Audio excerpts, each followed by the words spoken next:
cette vidéo, je vous propose de faire un petit exemple sur les probabilités totales. Donc déjà, avant toute chose, je vous conseille d'aller regarder la vidéo cours sur les probabilités totales. Ça vous permettra de mieux comprendre cette petite formule de probabilité totale, même si ici, je vous ai mis quelques petits rappels pour qu'on puisse traiter cet exemple ensemble. Donc juste pour des petits rappels, on appelle A, vous vous rappelez, c'est un événement. Sa probabilité se note P de A et sa probabilité est toujours comprise entre 0 et 1. Ça, c'est super important.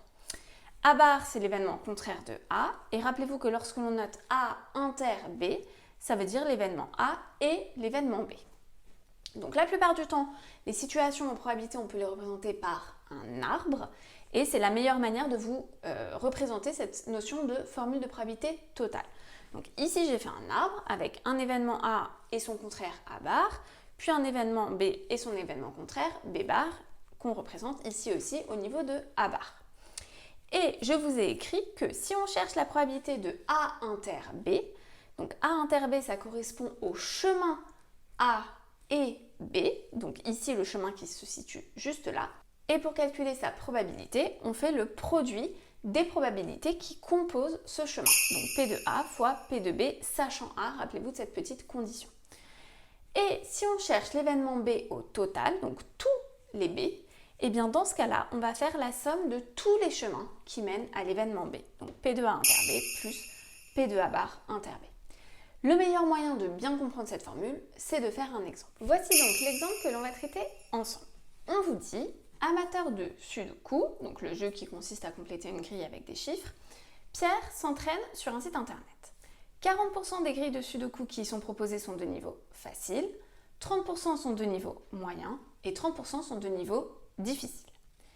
Pierre sait qu'il réussit les grilles de Sudoku de niveau facile dans 95% des cas, les grilles de niveau moyen dans 60% des cas et les grilles de niveau difficile dans 40% des cas. Une grille lui est proposée de façon aléatoire et on va s'intéresser aux événements suivants.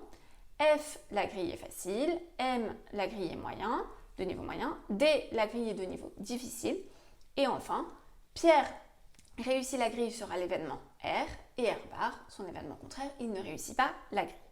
Première question qu'on vous pose, traduire cette situation par un arbre pondéré.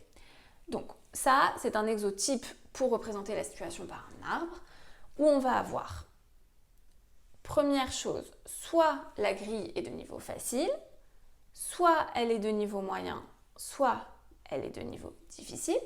On va ici remplir chaque branche par les probabilités. Donc on vous dit qu'il y a 40% de grilles de niveau facile. Donc ça, souvent, on le traduit ce 40% sous forme décimale. Ça veut dire 0,4.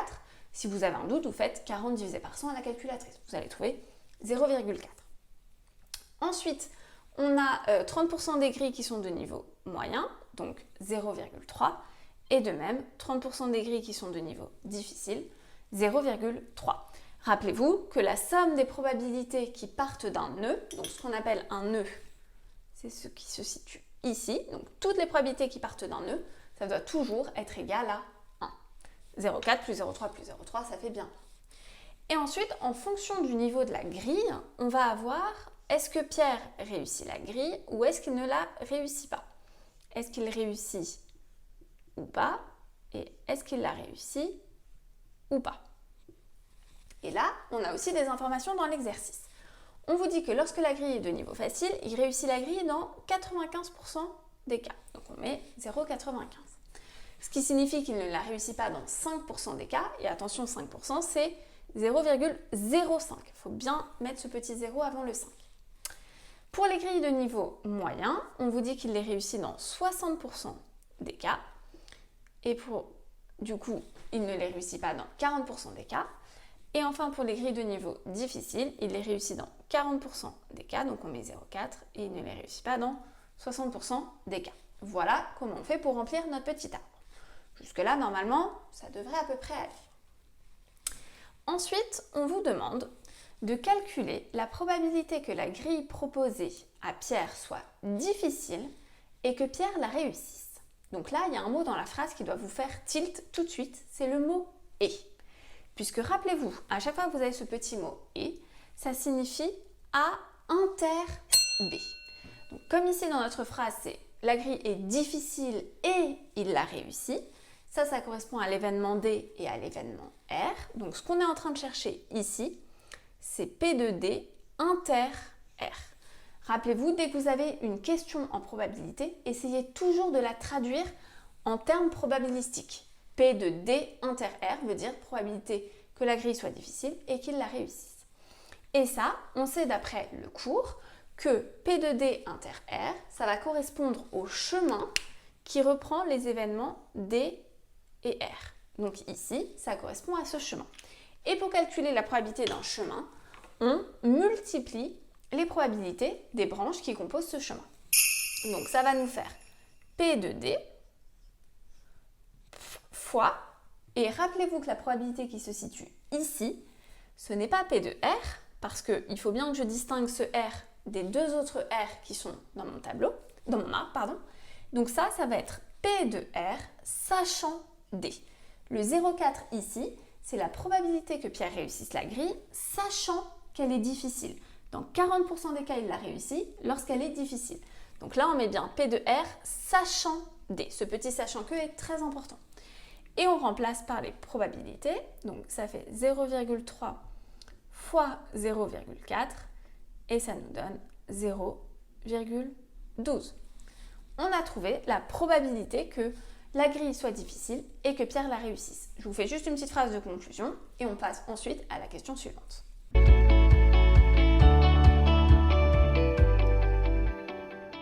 J'ai donc mis la probabilité que la grille soit difficile et que Pierre la réussisse est de 0,12 et j'ai fini ma question 2. Donc passons à la troisième question où on vous demande déterminer la probabilité que Pierre réussisse la grille.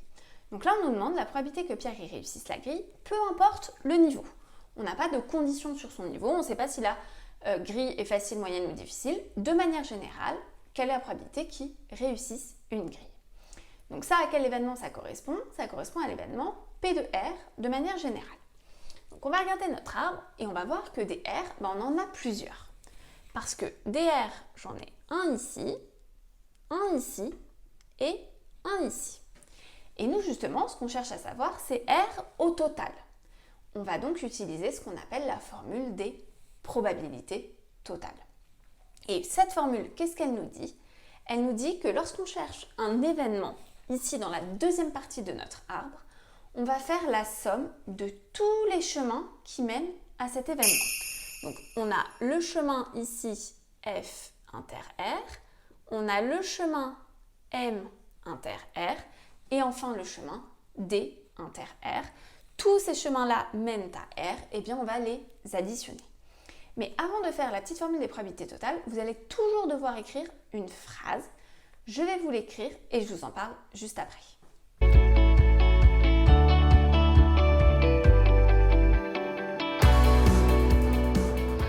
Voici donc la phrase que je vous ai notée.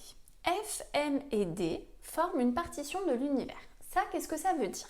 Votre univers, en fait, il se situe ici, on le note oméga, et notre univers, il se sépare en 3 branches. Soit la grille est facile, soit elle est moyenne, soit elle est difficile. Donc on dit que F, M et D forment une partition de l'univers. L'univers se partage entre F, M et D. Et après ensuite, ce qu'on va utiliser, donc d'après la formule des probabilités totales, on a. Ça veut tout simplement dire qu'en fait, pour arriver à notre événement R, on va devoir passer par F, par M et par D. Dit plus simplement, c'est ça l'idée. Et du coup, notre formule des probas totales, elle nous dit que P de R, ça va être P de F inter R plus P de M inter R plus P de D inter R. C'est la somme de tous les chemins, donc de tous les inters qui mènent à l'événement R. Et on va calculer chaque chemin. Donc P de F inter R, même principe qu'ici, c'est P de F, ce chemin-là, donc P de F fois P de R sachant F, puisque si vous écrivez P de R, ça voudrait dire que P de R, vous l'avez déjà. Mais non, parce que cet événement, cette probabilité qu'on a mise ici, c'est P de R sachant F, proba de réussir sachant que c'est facile, plus, donc même principe pour M inter R, et plus P de D inter R, mais comme on l'a déjà trouvé, on peut mettre directement la probabilité qui est de 0,12. Ensuite, on va remplacer, donc ça nous donne 0,4 fois 0,95 plus 0,3 fois 0,6 plus 0,12. 0,4 fois 0,95, ça donne 0,38. 0,3 fois 0,6, 0,18 plus 0,12. Et ça, si j'additionne tout, ça me donne 0,68. Ça signifie que la probabilité que Pierre réussisse la grille, elle est de 0,68. Dans 68% des cas, il réussit la grille, peu importe le niveau. Et donc là, on fait une petite phrase pour conclure sur la question et on aura terminé. J'ai donc mis la probabilité que Pierre réussisse la grille est de 0,68. Voilà pour l'utilisation de la formule de probabilité totale dans un exercice concret. On additionne tous les chemins qui mènent à l'événement que l'on recherche.